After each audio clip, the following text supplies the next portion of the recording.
Yes, guys. How's everybody?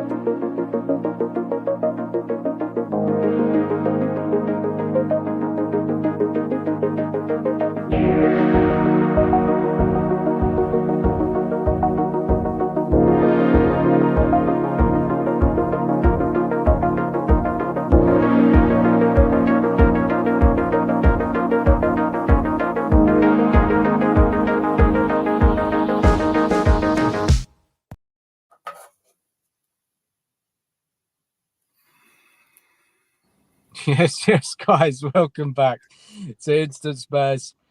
Big up, Cookie, mate. Thank you for joining us. This one's going to be a quick half hour because we're going to jump on with Ben and Brian at 2. But look, so much to talk about with Spurs. And we just thought we'd have a quick chat and get some stuff off our chest. And big up to people in the chat. Hope you're all doing well. Let's see if there's anyone here. Can't see anyone at the moment. But anyway, guys, Mark, how are you, man? Yeah, I'm all right, man. Calm down a bit now. After the last couple of days. Yeah, calm down a little bit. Only a smidge, Dan, only a smidge. But yeah, ready to have a chat and big up to everyone who's in or who's coming in. Yeah, I'm sure some people will probably watch up on catch up at some point later. So big up to everybody who comes and watches today or comes back later and watches it. Thank you very much. Now, guys, our Razzle Dazzle's here. Big up to Razzle Dazzle. How you doing, man? Big up to you. Thank you for being here. Hope you're good, man. Look, guys, City tomorrow. Probably talk about that in a bit. But, Mark, what's going on with this transfer window now? Who are we going to bring in? The links that we've seen, which is really hard to take serious, right, anymore. But nobody there that's kind of crying out to you like, yes, that's the guy.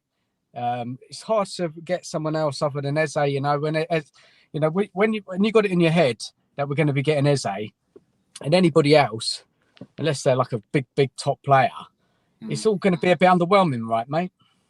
It could well be, mate, and it wouldn't be anything different to what Mr. Levy normally pulls out of his rabbit hat. We've left it now because of how long it's took him to get over the Morgan Gibbs-White deal and now being gazumped again by Arsenal for Eze. It just looks like it's going to be difficult to bring anyone of any real quality in. So, I'm sure there'll be signings. Hopefully someone somewhere will pull a rabbit out of an hat down it and get us a bit of quality in. But after yesterday, mate, I don't expect anything different from what we always do, mate. So we'll see how it goes. Try and be a bit upbeat about it, and see how we go. Big up, Jessica. Hope you're good. Thank you for joining us. Look, have you seen anything today, Mark? Anything worth talking about? I've had a quick look, but nothing really. No. We'll talk about the game tomorrow lunchtime. I haven't seen anything. I have me phone set on to various things now, but like I say, Dan, I'm so disillusioned with, in the know people, Romanos, your Ornsteins and all that. They all reported that he was coming to us. You know what I mean? So I'm like, now I've got to the stage now where I'll keep, when things come up and we do our shows, we'll share what these people are saying with the viewers. But I got a bit ahead of myself in this window, mate, after we've made such a good start with the signings that we've brought in and the attempted signings that we looked like we were going in the right direction. But this has done me, mate. This Eze deal. It's really done me. 10 days to go. We're struggling, aren't we? Yeah, we are. And this is the whole thing. What's been the plan, the strategy this window? It's all a little bit all over the place, right? You're getting Kudos, fantastic. We're getting Paulinia, fantastic. But then it all stalls. It looks like the club don't know what they're doing. They're taking too long over transfers. That Morgan Gibbs-White deal went on for 2 weeks. Eze seemed to drag on forever as well. And this is it. We've lost time. I'm sure the club are looking at certain players who they can bring in now, and it's just one big mess, one big disappointment. And unless the club do deliver these 2 top players before the end of the window, yeah, there's going to be more unhappy fans. And it's such a shame, really, because obviously Frank's come in, he's made a decent start. You know, I'm going to back him. The team, certain players in the team are going to pick up their performances. We've already seen it already. They look motivated, raring to go. And then we're just being let down by Levy and the recruitment team. And yeah, it's so frustrating as fans. But Mark, did you feel like you got it all off your chest yesterday? Was it because obviously there was a lot of us on the panel? I didn't say too much, to be honest, because I was hosting. But I've made my feelings very clear in my videos I've done previously to the show last night. It's enough is enough, isn't it, Mark? At the end of the day, enough is enough. 25 years. What's going to change? I do not believe the club will ever show enough ambition to want to take the Spurs to the next step. This window is proving it so far. Look, there's still time, but they've messed up it so much that it just looks like business as usual, mate. What's your thoughts, man? At the end of the day, Dan, we've had the conversation before. I have got it off. I have got it off my chest to a point. I'm going to try not to get myself wound up over it, mate, to be quite honest with you. I had that day yesterday, especially yesterday morning, went into a bit of a rant on our channel, but nothing really to the extent of what I wanted to say. Had a little moan up on your channel last night. Was it yesterday? Day before? Last night. But again, I could go on for an hour, mate. There's no point sitting here ranting for an hour about something that's out of our control now. We got done over it. And he obviously never learnt the first time a few weeks ago after dealing with Marinakis. He's gone. We've got to move on. We've wasted the best part of 6 weeks on these 2 players. And let's hope they've got a backup plan, mate. I doubt it very much, because if Tyler Diblin's the backup plan, then we're in serious puppy doo-doos, mate. No, you know what I mean? not having that at all. Tyler Diblin, no way. No way. Don't get me wrong, Dan. Dan, let me say nothing against the fella. Yeah, he's probably a very good player. I've seen bits and pieces of him on the ball, but I don't want no more 18, 19-year-olds, mate. If you're going to bring me an 18, 19-year-old, he's got to be proven. We need proven players now. Savio's only 21. 100% agree with you, mate. 100% agree with you. Savio's only 21, mate, but he's proved it at Girona. He's done it at City. We know what he can do on the ball. We know he's a twinkle toes. Yeah, we've seen all the stat maps. There's no one better than him out there for his age and his development and whatever. And he looks like kudos. He looks like a tasty player. I'm all out to get him, mate, but whether they do or not, who knows? Who knows? Yeah. Jessica says, being told that Bergenstein will be entering Spurs today. Not sure if my source is correct, but could be something to do as Lange has gone to Denmark. What do you make of that? Who knows? The last we heard, City didn't want to sell him.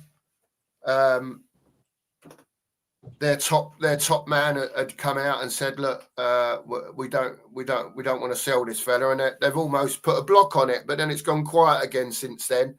And you know as well as I do, Dan, that if the right money was touted for Savinho, because they, even though they've got money, through who owns them, they still need to, sell people to bring other people in. And I'm sure 70 million odd quid or whatever it's going to take to get Savio out of there, and become a Tottenham player, it's got to be done at the end of the day. And City will put that money towards a Rodrigo or whoever they want to buy, So we'll see, mate. I don't hold out much hope of it, Dan. There's been a few others mentioned. This Alaluki, is it, from Monaco? Well, Monaco, yeah. He's been mentioned as an attacking midfielder, plays off the right, but can play as an attacking midfielder as well. Yeah. Tyler Diblin, I can't have that. I'm sorry. Yeah. I just can't have it. We won't accept it. No, it won't be. So Dan, we'll have to see, mate. We'll have to see what Levy's going to get up to, see what type of profile of player they're going for.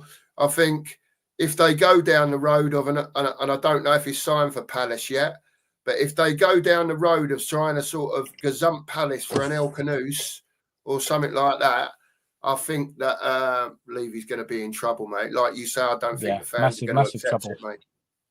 Big up Ryan in the chat. Hope you're good, man. So Ryan. deflated with this club. But yeah, this is what it's been like. A complete meltdown the last couple of days. Fans disillusioned, and it's just such a shame in it, really. Season's just started. It's all to play for. Got to get behind the team starting on Saturday. Mark, your thoughts? I know we spoke about it last night. Where have we seen? I haven't seen a Frank's conference yet, guys. Has it come out yet? I've been really busy today, so yeah, I haven't seen it yet. Haven't seen it yet, mate. I was on YouTube a little while ago, and I never seen nothing pop up on the feed. So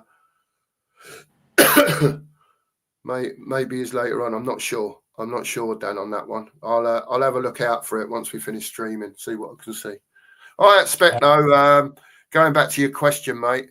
I expect him to set up with 3/5 at the back with 3 centre halves. So I fully expect Danzo to play tomorrow. Yeah. I think he'll basically set up the same as he did against PSG, as long as those players are available. And whether they can get through 95 minutes or not, who knows? But I think that's our best way of getting something out of the City game tomorrow. Get after them, press them. Don't over press. Don't go too far up with it.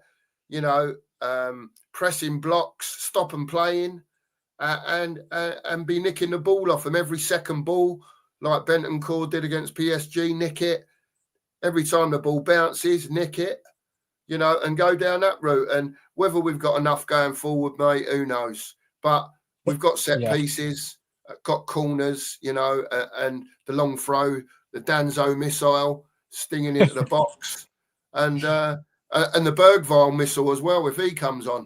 Do you know what I mean? So Thomas Frank is going to use whatever attributes that he's got available at the moment within his team to try and get points at Man City tomorrow. And if he can pull it off, good luck to the fella. It's going to be an hard task, but we're Tottenham. We can do it, mate. We can do it. Big up Nico in the chat. This is a really quick stream, mate. And I'm streaming from my phone. So, there's not going to be enough time to get it sent over to you, mate. But we'll get you on soon, man, on the show. Keep in contact, man. We'll get you on, man, at some point. And then you can speak your mind. I'm sure you've got a lot to say.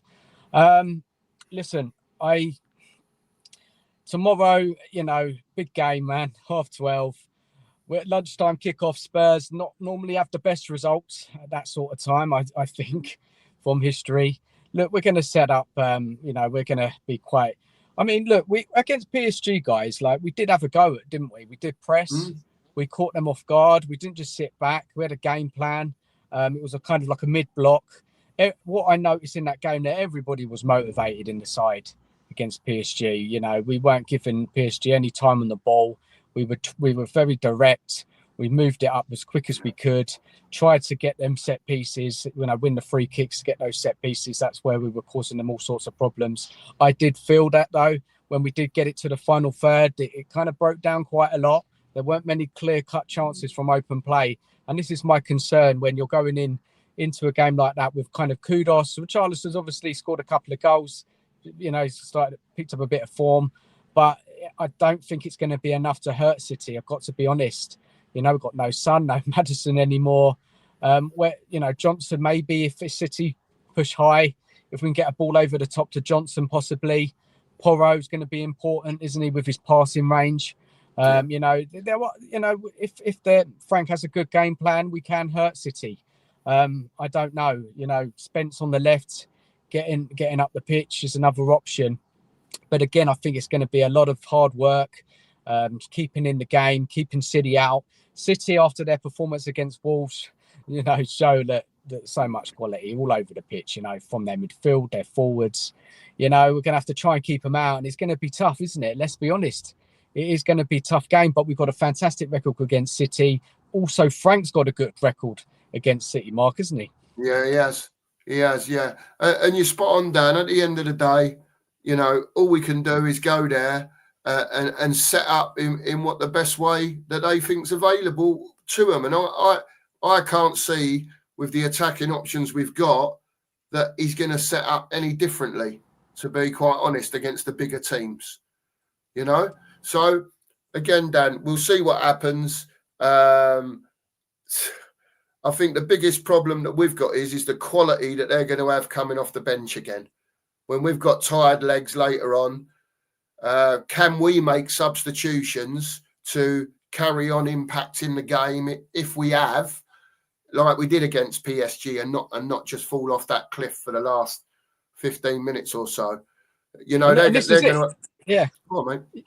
Yeah, no, this is a good point. And this is the problem, isn't it? You can have the perfect game plan, all going well. But what happened in that game is the team tired. We made some changes, didn't make any impact. And then PSG kept pushing and pushing and pushing. And this is what City will do against us on Saturday lunchtime. They'll have a lot of the ball. They'll be pushing and creating chances. Look, we'll do all we can to keep them out. But quality is quality, right?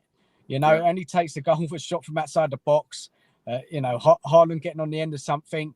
This is my concern for me. And this is why it's so frustrating, guys, people in the chat, that Spurs haven't got their business done. They're not ready, and we could drop points when, with those better quality attackers in the side, it would have made us more dangerous. And City would have had to be more careful, and it just drives me mad, and it angers me. It really angers me that Spurs ain't got their business done, and this is what it is. And look, what can we do? We just have to hope that Frank puts in the perfect game plan. We get a bit of luck, and that players like Kudos really have a fantastic game. Richarlison continues to score goals, but we'll see. We'll see, Mark. Yeah. It'll be interesting, Dan. I don't think you could measure exactly. It's going to take Thomas Frank time to implement everything that he wants to implement. I think his main thing is, at the moment, with what he's got, is to, when he's playing the better sides, especially away from home, to make it difficult for them, Dan.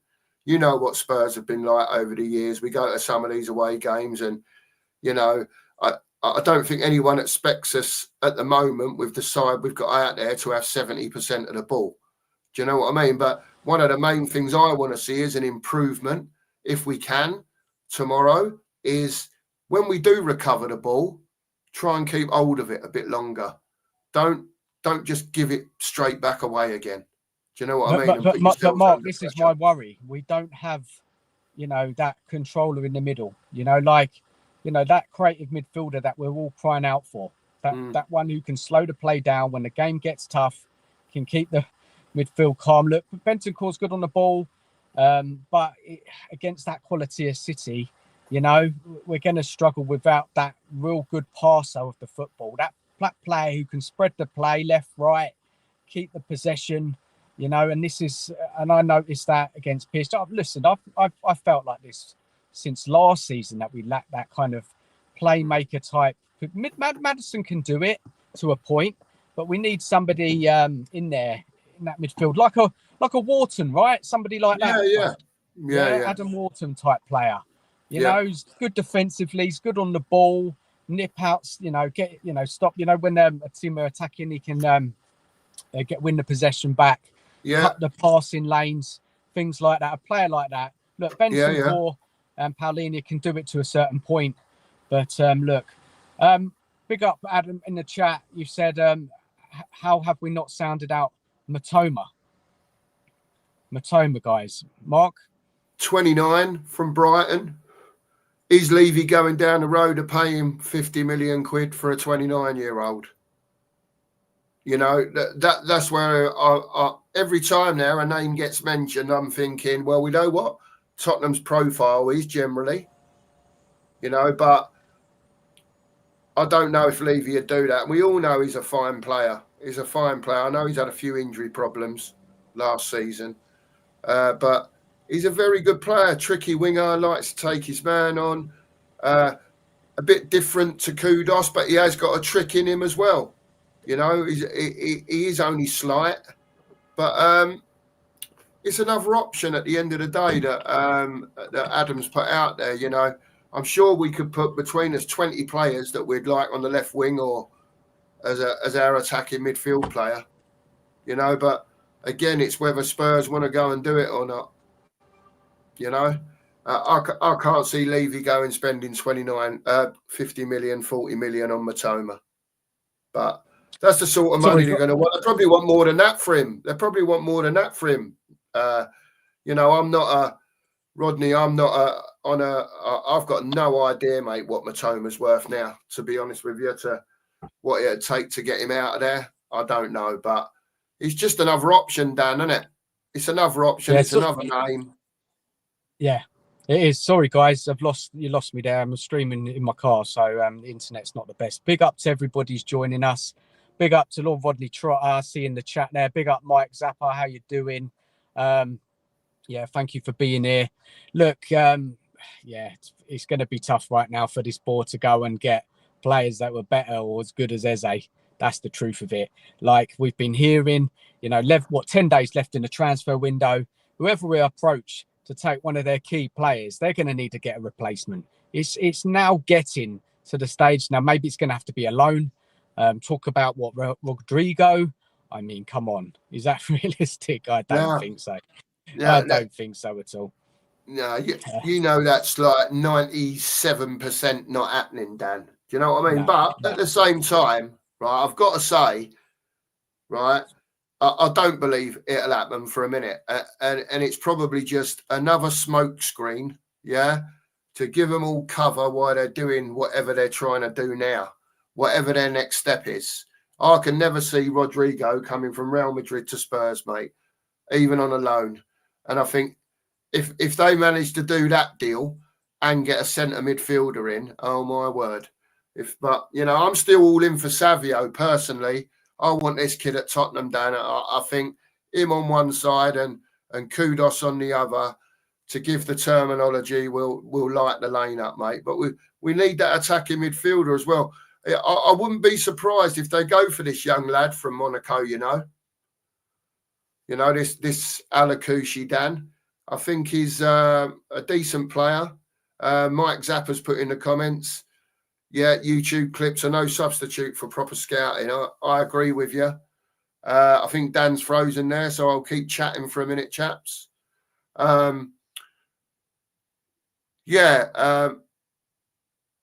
He looks decent, Mike, doesn't he? He looks decent. Whether he can do it or not, he's 23 now, I think.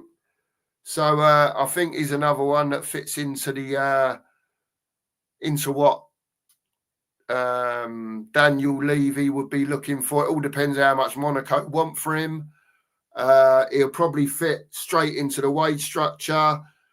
And at the end of the day, 10 days to go, Monaco are going to try and get as much money. If they're going to sell him, they're going to try and get as much money as they can for him. They know we're desperate. Everyone knows we're desperate now. You know? So it's just a case of whether these deals can get done. I think if you had this young lad from Monaco and they manage to get a left winger in, it'll be what it'll be. You know, I know what we all want, which is quality, and it's just so difficult sometimes. You know, when we get things happen like we did with Eze yesterday, and the transfer window generally, I think a lot of us have been given a bit of hope.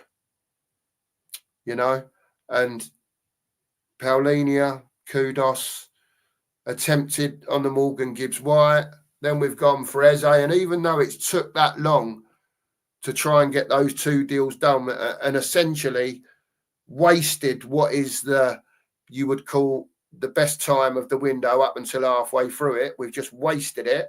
Because for me, all your players should be in preferably on the first of the month. Do you know what I mean? Once that window opens, you should have your targets out there. And, you know, not just one, we need one attacking midfielder or we need two, but have a list of 5 of them, have a list of however many of them, you know, and it doesn't have to be a level that goes from there to there. Why can't those 10 be in that level?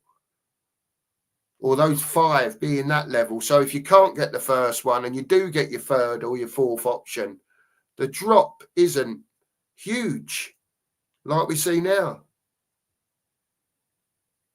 Very, very important that the hierarchy upstairs just start to act properly. And I don't know what they're doing. I don't know what Vinay's doing. I don't know what Lang's doing. I don't know what Levy's doing.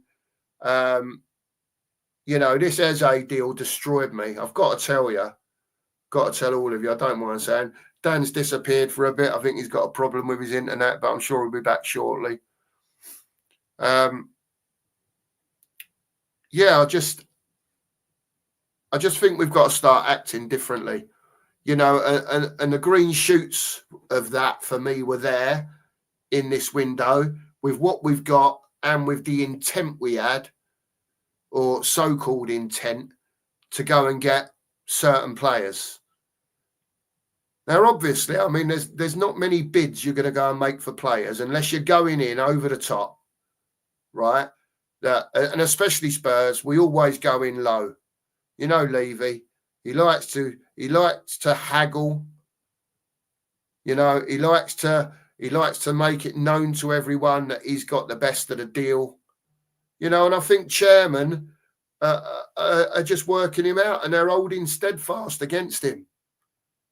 You know, Levy likes a structured deal over the course of a contract that he ain't got to weigh too much out for. That's pretty obvious to see. For me, anyway. You know, we can tell by the players that left, the youngsters that come in, the sort of dough that they were on compared to what senior players that have left were on before. We're nowhere near what we should be by paying players for the amount of money that's being generated by the club. We're at 40-odd%. Something like that. So, you know, it is what it is at the end of the day. And Levy will only do deals that suits Daniel Levy and that suits his pocket. You know, Dominic Solanke, I'm sure, yeah, he was 60 billion quid. But I'm sure that whatever deal that he worked out with Bournemouth, as suitable as it was to Bournemouth, it would have been what suits Levy. It would have got to that point. It would have been being paid over whatever his contract is. You know, Parish apparently wanted 30 million up front for Eze, and we're trying to chuck Richarlison in instead. I mean, what sort of club are we? What are we doing? And then I hear, well, we have got money to spend. We have got cash. So we was prepared to go all in for Morgan Gibbs-White for 60 million notes.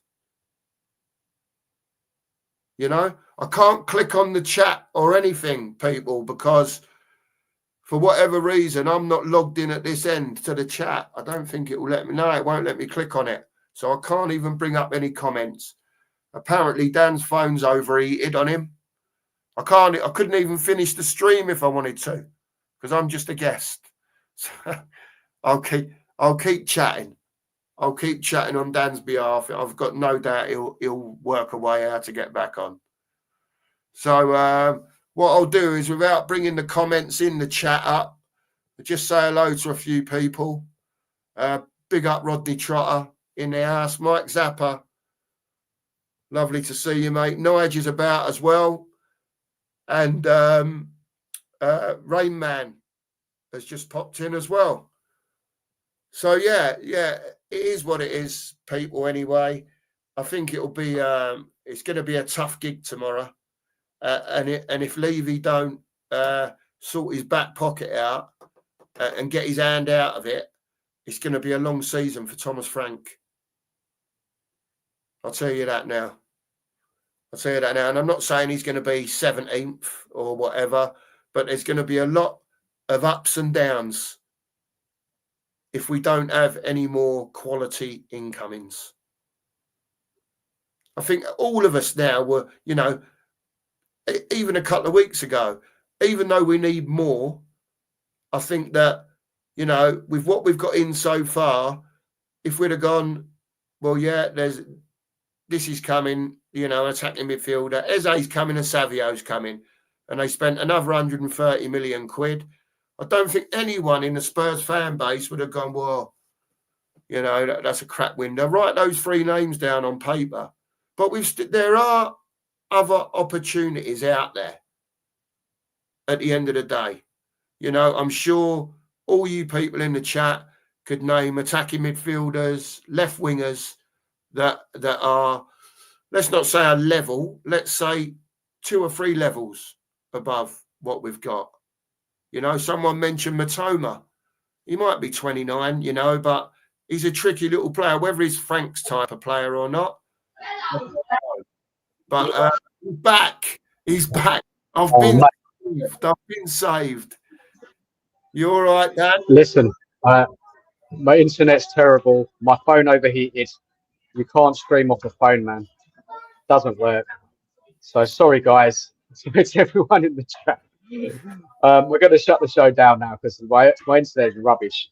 But thank you for everyone coming in and giving us a watch for this quick half an hour. We're going to go over to Ben's now. Ben and Brian are streaming at 2 o'clock. So we're going to shut the show down. Any final thoughts, Mark? No, everyone's going to be having a chat with Trotter, and Rayman popped in. I've said hello to everyone on your behalf, explained what was going on. So they've had to listen to me in the last 10 minutes waffling. But big up to all of you in the chat. Big up to you, Dan, for setting up a little impromptu stream, and hopefully we can do it again soon, mate. Definitely. All right. Big up everyone in the chat. Take care of yourselves. Head over to Brian and Ben. They're going live at 2 o'clock. Take care. Bye-bye.